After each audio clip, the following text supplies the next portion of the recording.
Bonjour à tous, nous allons parler dans cette vidéo de probabilité et on va voir ce qu'est définir une loi de probabilité sur un ensemble.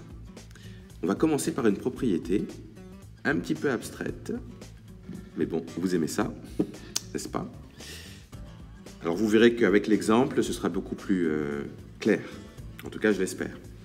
Alors on considère une expérience aléatoire dont l'univers est noté oméga est égal à E1, E2, etc. jusqu'à En. Alors, n'ayez pas peur des notations.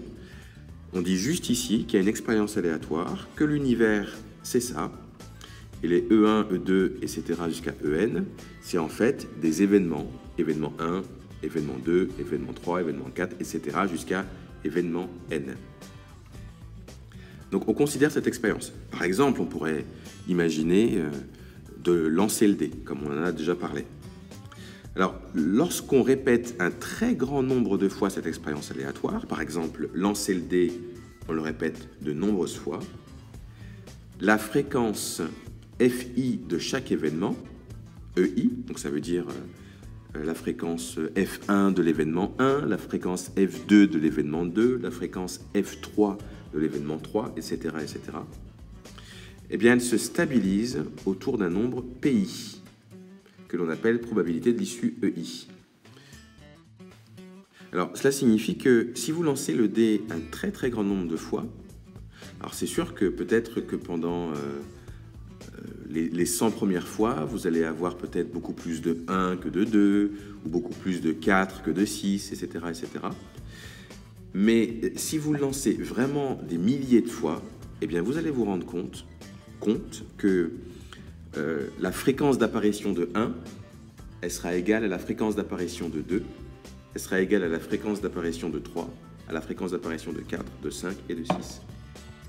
Et cette fréquence d'apparition, due à la répétition de l'expérience un très grand nombre de fois, eh bien, on l'appelle probabilité de l'issue EI. Alors, on ne vous l'a jamais présenté de cette manière-là. En seconde, on la présente, cette probabilité, de cette façon-là.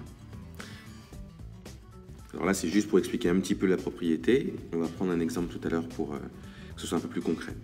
Alors, autre définition, propriété, qu'il faut comprendre et connaître.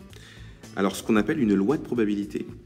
Définir une loi de probabilité sur un univers, comme oméga, c'est associé à chaque issue EI, donc à chaque événement élémentaire de l'univers, un réel positif ou nul, PI, donc ça ce sera la probabilité, de l'intervalle 0, 1.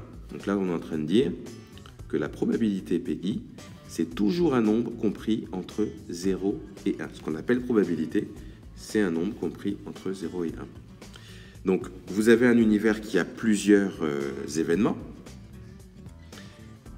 et la probabilité de chacun des événements élémentaires, quand on les additionne, ces probabilités, on obtient 1. Je répète, on va voir un exemple qui vous permettra de mieux comprendre ce que tout cela signifie.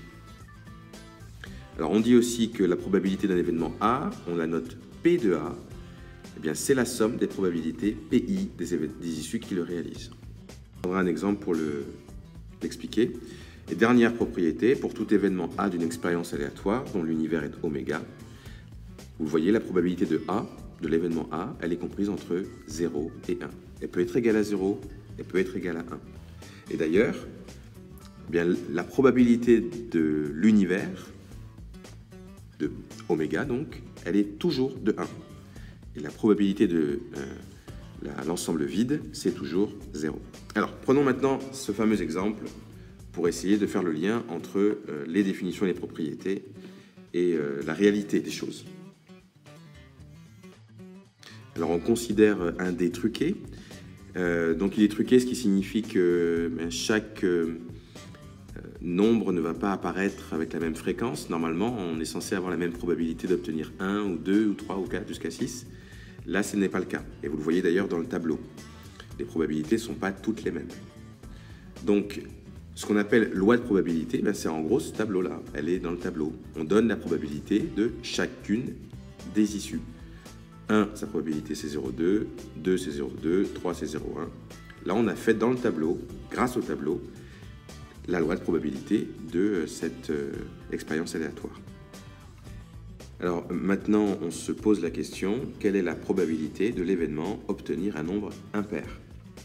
Alors on a vu ici que ça doit être la somme des probabilités des issues qui le réalisent. Autrement dit, quelles sont les issues qui réalisent l'événement obtenir un nombre impair? Dit plus simplement, quels sont les nombres impairs? C'est 1, 3, 5. Quelle est la probabilité de chacune de ces issues? 1, 3 et 5. Donc là, on peut écrire que B, l'événement B, c'est 1, 3, 5, ce que je viens de dire. Donc sa probabilité, c'est la somme des probabilités des issues 1, 3 et 5. Ce qui veut dire que probabilité de l'événement B, c'est 0,2 ici. C'est 1, donc 0,2, plus 0,1, le 0,1 qui se trouve ici, plus 0,1, celui qui se trouve ici. Tous ces nombres sont des nombres impairs. Et on obtient au final 0,4. Donc voilà, ça illustre ce qu'on a marqué ici. Maintenant, on a dit aussi que quand on définit une loi de probabilité, la somme des probabilités doit être égale à 1. La somme des probabilités de chacune des issues. Bien là, quand vous regardez dans le tableau, si vous faites 0,2 plus 0,2 plus 0,1 plus 0,3 plus 0,1 plus 0,1, ça donne 1. Donc quand on additionne les probabilités de chacune des issues, eh bien on obtient 1, comme le dit la propriété ici. Dernière chose, le P de oméga, là, oméga c'est les nombres de 1 à 6, eh bien, elle est forcément égale à 1. Et P de, par exemple, obtenir 7 ou 8, comme ce n'est pas possible, la probabilité donc sera de 0. Donc, voilà ce qu'il vous faut savoir sur ce qu'est une probabilité et une loi de probabilité en particulier.